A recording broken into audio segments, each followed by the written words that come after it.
Bonsoir à tous. À la une de ce journal, la télévision Equinox, première sur l'information crédible au Cameroun, est interpellée et menacée pour avoir rendu compte avec professionnalisme des rapports des organisations internationales sur la situation sécuritaire et politique du Cameroun. Le ministre de l'administration territoriale, Paul Atangandi, l'accuse sans aucune preuve d'être une caisse de résonance des agents de déstabilisation du Cameroun engagés sur les questions d'éthique et de déontologie journalistique, défenseuse des droits humains et des droits de l'homme. La télévision Equinox clame son impartialité et revendique la liberté de la presse. Face à ces allégations, le président directeur général du groupe Equinox, Séverin Tchunke, est monté au créneau. Il fait une mise au point en ouverture de ce journal.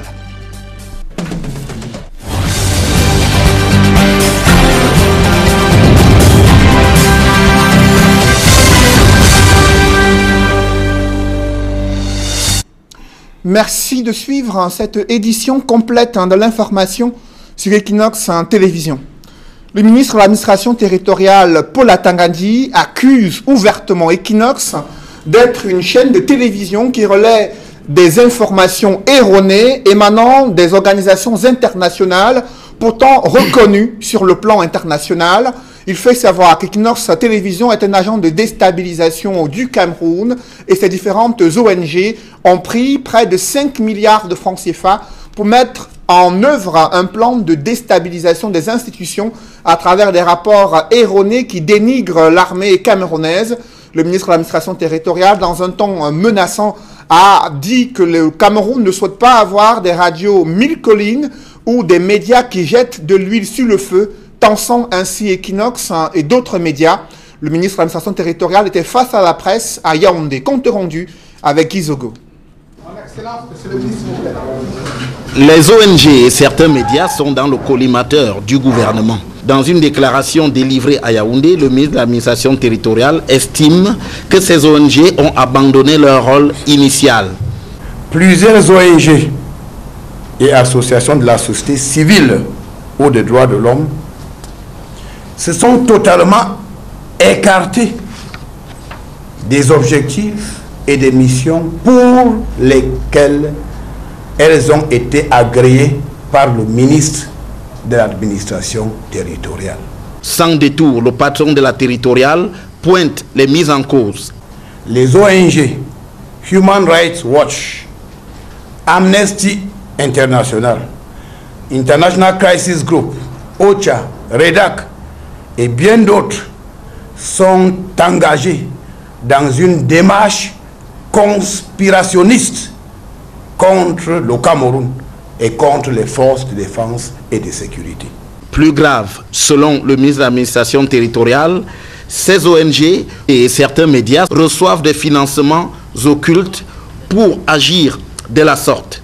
Ces ONG aux ordres ont reçu plus de 5 milliards de francs CFA des réseaux occultes à l'intérieur et à l'extérieur du Cameroun pour 1. Déstabiliser les institutions républicaines. Poursuivant sa dénonciation, Paul Atangandi met aussi en cause la coordonnatrice du système des Nations Unies au Cameroun. Tous les rapports de nos activités remis à la coordinatrice du système des Nations Unies au Cameroun n'ont jamais été publiés. Bien au contraire, nos données sont contestées et les chiffres erronés publiés par des ONG aux ordres font le tour du monde. Dès lors, martèle encore le ministre de l'administration territoriale, les rapports d'activité des ONG agréés par le Cameroun sont attendus dans des brefs délais. Je donne à chaque responsable d'ONG 60 jours pour déposer dans mes services, notamment à la direction des affaires politiques, les rapports d'activité des exercices 2017-2018, 2018-2019. En outre, le MINAT tire aussi une salve contre certains médias, dont Equinox Télévision. Equinox TV, STV, Radio Balafon, le journal Le Jour, pour ne citer que ces médias, sont particulièrement et singulièrement interpellés. Le Cameroun n'a pas besoin d'une radio 1000 collines. Les médias n'ont pas pour vocation de jeter de l'huile sur le feu. En matière de droit, le voleur et les receleurs sont tous condamnables. À bon entendeur, salut. À ce sujet, Equinox Télévision précise attacher du prix à l'équilibre des informations diffusées, cela en travaillant avec les plus hautes autorités de la République. Après ces propos du ministre de l'administration territoriale concernant Equinox Télévision, je reçois sur ce plateau le président directeur général de ce groupe Equinox, M. Séverin Tchonke. Bonsoir. Bonsoir, M. Noufélé. Vous avez suivi le ministre Paul Atangandi. Il estime que la chaîne Equinox est un agent de relais des faux rapports des organisations internationales qui, selon le ministre, ont mis un plan pour déstabiliser les institutions républicaines. Que répondez-vous? Bonsoir à vos nombreux téléspectateurs. Je n'ai pas l'habitude d'intervenir dans les organes dont j'ai la charge. Et si je suis obligé aujourd'hui de faire cette mise au point, c'est au vu de la gravité des accusations qui sont portées contre nous. Il s'agit quand même à ce qu'on pourrait assimiler à de la haute trahison. Monsieur Noufélé, je fais partie de ces Camerounais qui ont accepté, alors que leur référentiel académique leur permettait de faire valoir leurs compétences ailleurs, dès l'acquisition de ces parchemins, de retourner au pays pour donner le meilleur d'eux-mêmes en créant des emplois dans ce pays. Je n'accepterai jamais qu'on m'accuse de pactiser avec les ennemis de la République. À quelque prix que ce soit. Il faut qu'on arrête dans ce pays de considérer qu'il y aurait des Camerounais à part et des Camerounais à part entière.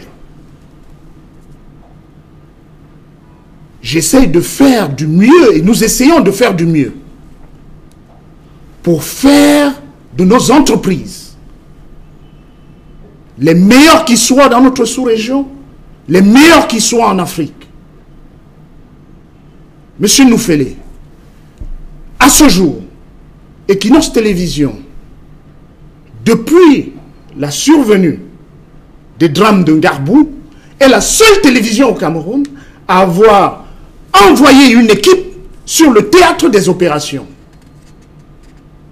Les téléspectateurs ne le savent peut-être pas. Nous avons pris sur nous en toute responsabilité de ne pas diffuser une bonne partie des éléments ramenés du terrain.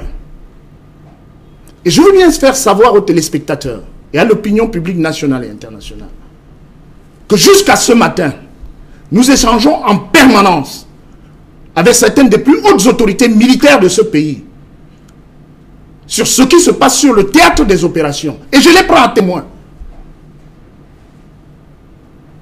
Je sais très bien que dans ce pays, il y a des personnes qui savent mieux faire le travail des autres que le leur. Mais de grâce, nous essayons, autant que faire se peut, de bien faire notre travail en respectant les principes éthiques et déontologiques. Je pense que c'est en raison de cela que mes pères m'ont porté à la tête de la commission de délivrance de la carte de presse, qui est un organe de régulation. Voilà donc celui qui décide de qui est journaliste au Cameroun et qui ne l'est pas, et qui partiserait avec les ennemis de la République. Quelle honte pour nous. J'ai honte. Il faut quand même que dans ce pays, on sache reconnaître ce qui est bien fait. C'est pour cela que vous comprenez mon indignation. Mais le ministre renchérit, M. Séverin Tchonke. Il dit, dans un ton menaçant, nous ne voulons pas de radio 1000 collines au Cameroun, ni des médias qui jettent de l'huile sur le feu. Vous qui êtes promoteur d'Equinox, est-ce que votre ligne éditoriale est similaire à cette radio 1000 collines que beaucoup d'Africains connaissent dans les histoires, les épisodes sombres du Rwanda? Monsieur Noufélé, cela fait partie des choses qui ont heurté ma sensibilité et ma nature humaine. Faire référence à Radio 1000 collines en interpellant Equinox, je pense peut-être que monsieur le ministre de l'administration territoriale ferait mieux de s'adresser à l'organe de régulation qu'est le Conseil national de la communication pour s'enquérir de ceux qui peuvent à certains moments avoir été assimilés à ce type de médias. Je pense que cet organe de régulation, les Camerounais le savent très bien, n'a jamais, à ce jour, à date, nous n'avons jamais reçu une condamnation du Conseil national de la communication. La seule fois où Equinox Télévision a fait l'objet d'observation du Conseil national de la communication était due au fait d'un représentant du RDPC sur le plateau qui avait tenu des propos abjects. Et non du fait d'un journaliste d'Equinox Télévision. C'est la seule fois où nous avons reçu une observation de cet organe de régulation. Que monsieur le ministre de l'administration territoriale, qui je pense n'est ni notre tutelle technique, encore moins l'organe de régulation en charge de l'audiovisuel, nous assimile à Radio 1000 Collines, j'ai du mal à me reconnaître dans cette assimilation. Mais toutefois, monsieur Noufele, je pense que monsieur le ministre de l'administration territoriale a de bonnes fréquentations pour ce qui est de ses accointances. Suivez mon regard. Le ministre est allé plus loin, M. Séverin Tchonke, estimant qu'il y a des financements occultes que Equinox reçoit pour diffuser ces faux rapports, selon le ministre, concernant ces ONG qui sont dans un plan de déstabilisation des institutions. Est-ce qu'à Equinox Télévision, il y a des financements, une ligne occulte, et de tels financements que vous percevrez dans la perspective de mettre ce plan diabolique contre le pays? Monsieur Noufele, nous nous inscrivons en faux pour ce qui est d'Equinox Télévision contre ces assertions. Avant de répondre à votre question, de quoi s'agit-il? Il s'agit de l'indication faite par Equinox de ce qu'il existerait un rapport commis par une organisation internationale, par ailleurs reconnue de par le monde, qui a commis un rapport sur le Cameroun. Quel est le rôle du journaliste? Quel est le rôle d'un organe de presse? C'est de rendre compte. Que nous recommande l'éthique et la déontologie en la matière. C'est une fois que nous nous sommes saisis de cet élément, d'avoir le point de vue de ceux qui sont mis en cause. Il me semble que c'est ce que vous avez fait dans votre journal, en donnant une large proportion à l'adresse du ministre de la Communication, porte-parole du gouvernement, répondant à ce rapport. Nous avons été la première chaîne de télévision à indiquer qu'au moment où le ministre de la Communication s'exprimait, quelques jours après, le ministre des Relations extérieures était devant la Commission des droits de l'homme de l'Organisation des Nations Unies à Genève. C'est nous qui avons donné la primeur de cette information en relayant intégralement la défense du ministre des Relations extérieures par rapport à ces accusations. Que veut-on? Qu'y a-t-il de manquement par rapport à l'éthique et à la déontologie de ce métier là-dedans? Comme l'indique notre slogan, notre rôle c'est de rendre compte. Et nous pensons, non pas que nous soyons devenus Pulitzer, mais nous essayons chaque jour d'approcher ceux qui, comme Pulitzer, ont fait la grandeur de ce métier. Monsieur le ministre parle de 1000 Collines. Allez demander à Jacques Blaise-Vier, qui fut un de mes premiers rédacteurs en chef. Allez demander à Valentin Simeon Zinga quelles sont les exigences que j'imprime à mes collaborateurs en la matière. Nous ne pouvons accepter cela. Ce pays doit être construit et va être construit par tous ses enfants. Mais ce qui me révulse, monsieur Noufele. Je vous en prie, allez-y. Savez-vous que ces mêmes personnes, dans certaines réunions, ont osé m'assimiler à certains hommes politiques, simplement parce que je viens de la même aire géographique que cela. Allez demander à Grégoire Rona, allez demander à certains, qui est Séverin Tchonke? Ils vous le diront. Et aujourd'hui, l'on vous interroge sur ces financements occultes que vous percevriez, selon le ministre de l'administration territoriale, pour relayer ces rapports présumés faux, selon le gouvernement, selon le ministre, sur la situation du Cameroun. Est-ce que vous percevez ces financements occultes? Je pense que quand on est à un certain niveau de responsabilité, ce n'est pas parce qu'on garde silence, nous autres, et qu'on agit en toute humilité, parce que nous sommes adeptes de son éminence, le cardinal Sarah, qui parle de la force du silence, que nous sommes incultes ou que nous n'avons rien à dire. Depuis 1991 que nous avons fondé des entreprises de presse dans ce pays, nous n'avons jamais reçu, je dis un bic, venant de quelque organisation que ce soit, encore moins de quelque structure que ce soit. Nous essayons chaque jour qui passe de faire fructifier nos entreprises sur la base de nos compétences et sur la base de la compétence ou des compétences de nos collaborateurs. Et nous pensons faire suffisamment bien notre travail pour que le même ministre de l'administration territoriale ne se déplace plus désormais sans exiger la présence des reporters d'Equinox Télévision à ses côtés. Quelle contradiction! Voilà une chaîne de télévision qui agirait contre les intérêts de la République, que monsieur le ministre de l'administration territoriale s'emploie en permanence à appeler à ses côtés pour couvrir ces manifestations. Nous nous inscrivons en faux contre ces assertions. Et en tout état de cause, notre objectif, c'est de rendre compte en permanence. Nous avons rendu compte du rapport de Human Rights Watch, comme nous rendons compte de tous les autres rapports et de tout ce qui touche au Cameroun. Est-ce parce qu'un média rend compte d'un attentat que ce média serait devenu terroriste? Rendre compte d'un rapport ne signifie aucunement partager ce qui est contenu dans ce rapport, ni même être de mèche avec les commettants de ce rapport. C'est notre devoir qui nous l'exige. C'est ce métier qui nous le commande.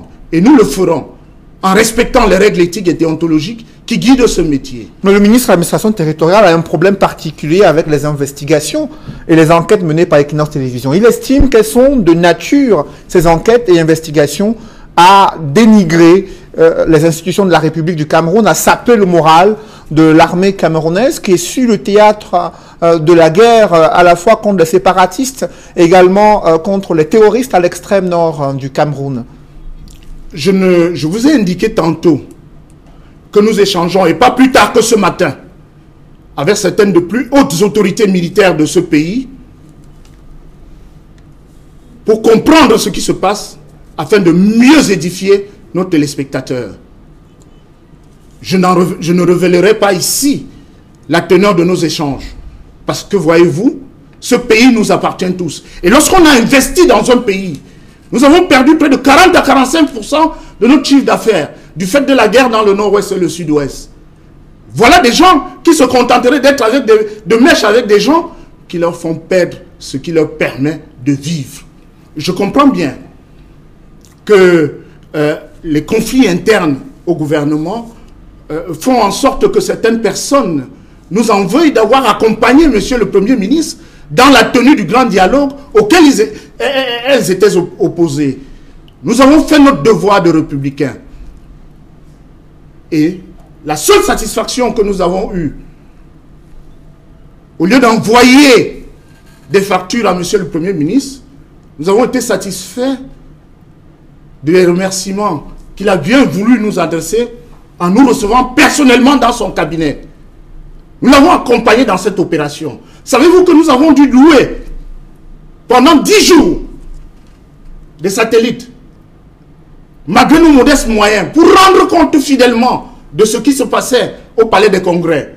Nous avons été l'une des rares chaînes à le faire en direct. Nous avons dû faire diffuser les débats du grand dialogue sur près de 120 plateformes de par le monde, à nos frais. Voilà ce qu'on essaie d'assimiler aujourd'hui aux ennemis de la République. Pour autant, le ministre estime qu'Equinox manque de patriotisme au moment où le Cameroun fait face à des crises multiformes à travers le pays. Je crois qu'il faut s'interroger sur le sens du patriotisme de certains. Ce n'est pas parce qu'on a des responsabilités gouvernementales que son patriotisme est plus élaboré que celui des autres Camerounais. Je viens de vous faire la démonstration de notre sens du patriotisme. Il vous souvient qu'à l'entame de la tournée du Premier ministre dans le sud-ouest et le nord-ouest, Nous l'avions accompagné. Peut-être ça n'a pas plu à certains qui nous vouent aujourd'hui aux gémonies. Mais tant que nous serons convaincus que nous agissons dans l'intérêt de notre pays et que nous respectons les règles éthiques et déontologiques de ce métier, nous le ferons. Parce que c'est tout ce que nous savons faire dans notre entreprise. Et nous savons mieux le faire que beaucoup de nos contempteurs. Parce que, voyez-vous, je vous dis bien, depuis que l'organe de régulation existe, nous n'avons jamais reçu quelque condamnation que ce soit. Bien que nous soyons pas toujours d'accord avec certaines approches de cet organe, mais c'est un organe qui existe. Ce qui, je pense que beaucoup d'autres qui ont les faveurs de monsieur le ministre de l'administration territoriale ne pourraient pas en dire autant. Vous avez un dernier mot, monsieur Séverin Tchonke?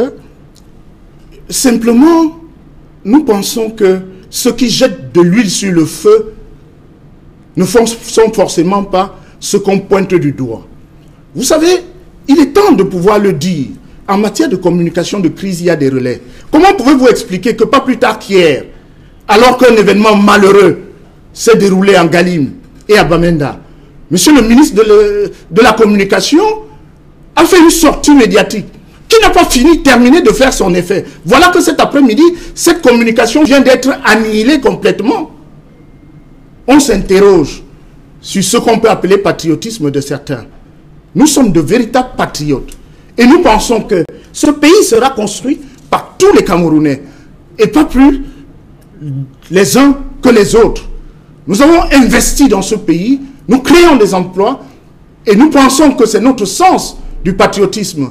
Et je pense, c'est très facile pour certains qui reçoivent des subsides.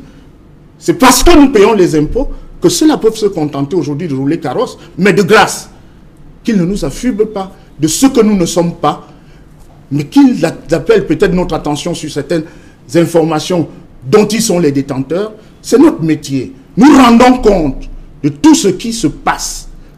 De tout ce qui se passe. Et nous pouvons nous réjouir que dès la survenue d'un incident similaire à Bamenda, devant, je crois, ces Médecins sans frontières, que le ministre de la Défense ait immédiatement réagi. Je vous passerai de ceux qui ont pu recommander cela pour indiquer ce qu'il faut faire modestement et humblement. C'est ça aussi notre responsabilité et notre patriotisme, et nous ne faillirons jamais. Monsieur Séverin Tchonke, président directeur général du groupe Equinox, il y a quelques jours, vous avez donné des objectifs professionnels pour l'année 2020, notamment renforcer l'ambition d'Equinox d'être une chaîne, d'abord qui est la meilleure chaîne du Cameroun, ensuite renforcer sa notoriété sur le continent africain à travers des contenus encore plus captivants. Et pour y arriver, ces journalistes d'Equinox, techniciens, technico-artistiques, animateurs et autres personnels ont été appelés à travailler avec rigueur intellectuelle, le goût de l'initiative, l'esprit d'équipe et la détermination de rendre toujours compte au-delà de l'image. Le président directeur général s'est exprimé ainsi devant son personnel. Séverin Tchonke a primé les meilleurs travailleurs du groupe Equinox et a encouragé les autres à se surpasser durant cette année 2020. C'était lors d'une assemblée générale qui s'est tenue en fin de semaine dernière dans les locaux de la chaîne Equinox. Des précisions avec Dallas Tana et Donald Brice Kamgan. Le temps de l'évaluation à Equinox Télévision, pour sa traditionnelle assemblée générale de fin d'année, le personnel de la chaîne du peuple s'est retrouvé autour du top management. En 2019, le groupe Equinox a consolidé son rang de leader dans le paysage audiovisuel au Cameroun et en Afrique centrale. La dizaine de prix reçus lors de divers awards organisés au Cameroun en est un indicateur. Avec un journal atypique et ses émissions cultes, Equinox Soir, Regard social ou droit des réponses, entre autres, le groupe s'est démarqué par la qualité de ses contenus et le professionnalisme de ses employés. De bons points salués par le président directeur général qui a eu l'occasion d'encourager et de féliciter les plus méritants. Le Regard social, c'est une équipe. Ce n'est pas l'affaire d'une seule personne. Vous voyez, le chef opérateur de Regard social qui diligente toutes les actions que nous menons au quotidien, j'allais dire tous les week-ends, toutes les semaines, permet aujourd'hui à toute l'équipe de pouvoir avoir une nouveauté, un nouveau cas toutes les semaines question de permettre notamment à ceux qui ont perdu le sourire de retrouver le sourire. C'est la preuve que le travail que nous faisons est suivi par les téléspectateurs à la lettre. Alors je profite également pour dire merci à mes collègues parce que cette distinction est le fruit du travail d'une équipe dont les collègues, techniciens, journalistes et même le top management. Comme chaque année, les exemples d'abnégation et de dévouement au travail ont été récompensés par le top management, des technico-artistiques aux journalistes. Des dotations financières accompagnent les mots d'encouragement du PDG. Ce prix, c'est une invite pour moi à plus d'abnégation au travail et à donner le meilleur de moi parce que je pense que le staff administratif ou le top management a cru en moi, a cru au talent dont je regorge et je crois que par la grâce de Dieu, je vais sortir tout ce qui est là-dedans pour la satisfaction des téléspectateurs, par la grâce de Dieu bien sûr. Yeah, I just want to thank my colleagues, technicians, special because of their advice all the time that they give to me for the work that I'm doing all the time. Si les performances d'Equinox Télévision et Radio sont unanimement saluées au Cameroun et en Afrique centrale, le challenge est d'aller encore plus loin en hissant le groupe au premier rang africain. Cela passe par l'amélioration continue des contenus et une application sans relâche de tout le personnel. Nous ne disposons que les moyens provenant du fruit de notre travail, de la satisfaction de nos consommateurs et de la satisfaction de nos clients que sont les annonceurs. Puisque nous sommes déjà les champions, nous espérons que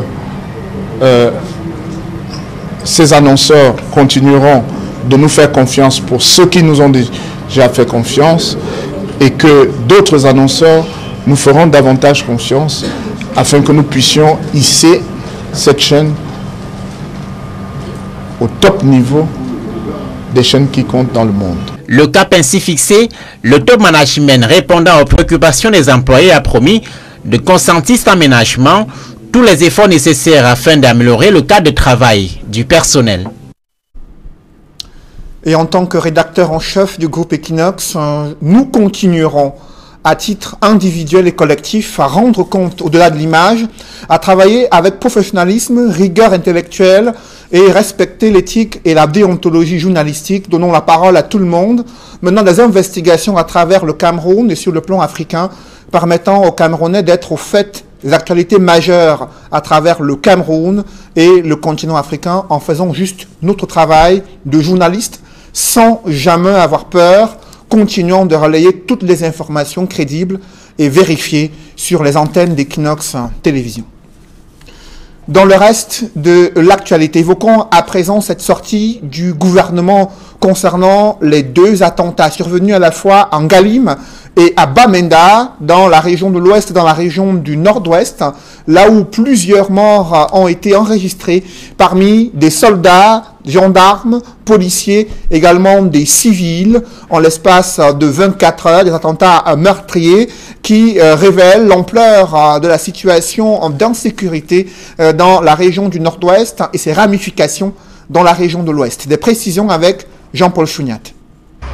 Immédiatement après l'attentat de Bamenda au nord-ouest anglophone et l'attaque de Galim dans la région francophone de l'Ouest, le gouvernement camerounais dénonce le silence des organisations non gouvernementales et la communauté internationale, toujours prompte à condamner l'armée et l'accuser de tueries et massacres dans la moindre opération militaire contre des séparatistes et autres assaillants qui assassinent des éléments de force de défense et les populations civiles. Sur les deux attaques qui ont fait un total de 13 morts et 7 blessés graves, le ministre de la Communication porte-parole du gouvernement appelle les pays amis et les partenaires internationaux du Cameroun à condamner avec la même énergie ces attaques terroristes des sécessionnistes qui ont coûté la vie à 5 éléments de force de sécurité et des civils. Et René Emmanuel Sadi demande à tous ces ONG et partenaires du Cameroun d'utiliser toutes les voies de droit pour sanctionner ces ennemis de la paix, dont certains résident à l'étranger. À l'issue de ces événements, le gouvernement camerounais annonce une opération de ratissage de la zone de l'attentat de Bamenda et des dispositions particulières pour la sécurisation de Galim dans les Bamboutos, un département limitrophe aux deux régions en crise du nord-ouest et du sud-ouest. En clair, la 35e journée internationale de la femme s'est célébrée au Cameroun dans un bain de sang.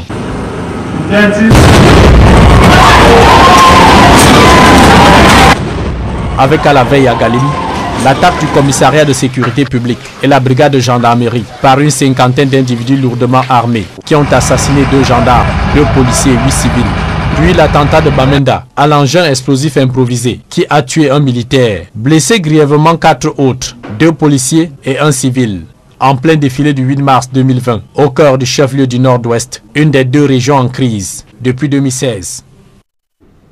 Ces 2 attentats survenus en moins de 24 heures en Galim et Bamenda suscitent des interrogations au sein de la classe politique.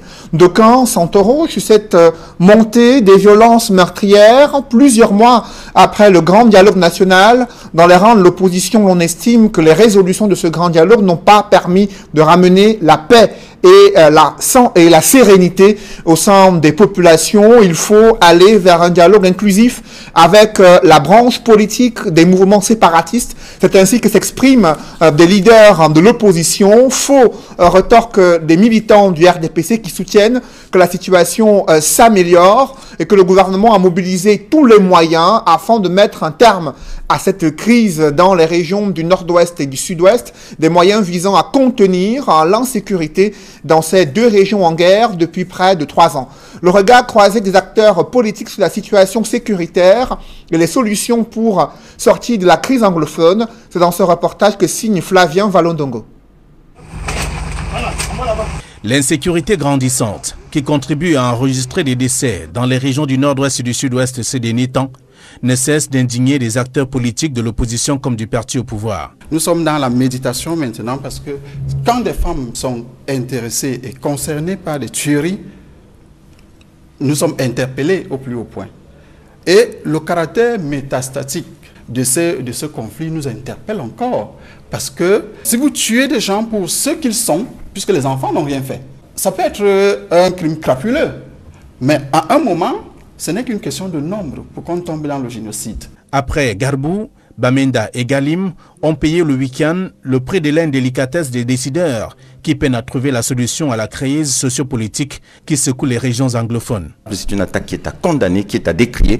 Et je souhaite que les organisations de droit international qui parlent souvent du Cameroun relaient aussi les informations qui indiquent que l'armée camerounaise est injustement attaquée par des personnes qui, il ne faut pas les qualifier autrement, pourraient être qualifiées sous réserve de la présomption d'innocence, des terroristes. Si le communicant du RDPC reconnaît le mal, reste que le pouvoir de Yaoundé manifeste davantage son insensibilité face aux multiples propositions de solutions faites par des tierces pour la sortie de crise. Je pense que lorsque nous prenons toutes ces mesures au niveau du gouvernement, le gouvernement doit lui-même constater qu'il y a un échec et écouter, parce que c'est ce qui manque à ce régime. Le régime n'écoute pas. Sur le plan épistolaire, le MRC a fait des propositions qui n'ont jamais été écoutées. Le grand dialogue national, tant vanté après sa tenue, ne produit pas de fruits jusqu'ici, alors que la crise résiste. Et je crois savoir que ce grand dialogue avait été convoqué, avait été organisé pour régler la crise. Mais curieusement, et aussi paradoxal que cela puisse paraître, après le grand dialogue, l'insécurité a perduré. Cela veut tout simplement dire que de 2 choses l'une. Soit ce n'est pas le dialogue qu'il fallait, soit les mesures qui ont été préconisées dans ce dialogue n'étaient pas les mesures appropriées. Dans le parti au pouvoir, les négociations sont en cours, malgré la lenteur. Même si au Cameroun, on peut regretter le fait que la crise anglophone prenne du temps à être réglée, il faut quand même reconnaître que des efforts ont été déployés par le gouvernement de la République pour régler cette crise. La médiation suisse dont on fait état, mais le gouvernement de la République était le premier à penser à la médiation suisse. On est en matière diplomatique, il ne faut pas savoir ce qui est en train de se mettre en route. Les attaques du week-end qui ont échappé à la vigilance des forces de défense et de sécurité sont un nouveau mode opératoire utilisé par des sécessionnistes qui continuent de se mouvoir. Mesdames, messieurs, c'est la fin de ce journal. Merci de l'avoir suivi. Juste après cette édition de 20h, vous retrouverez en direct de Yaoundé Serge Alain Otou et ses invités sur le plateau d'Equinox Soir, en direct des studios d'Equinox Télévision à Yaoundé. Merci de rester sur cette même antenne.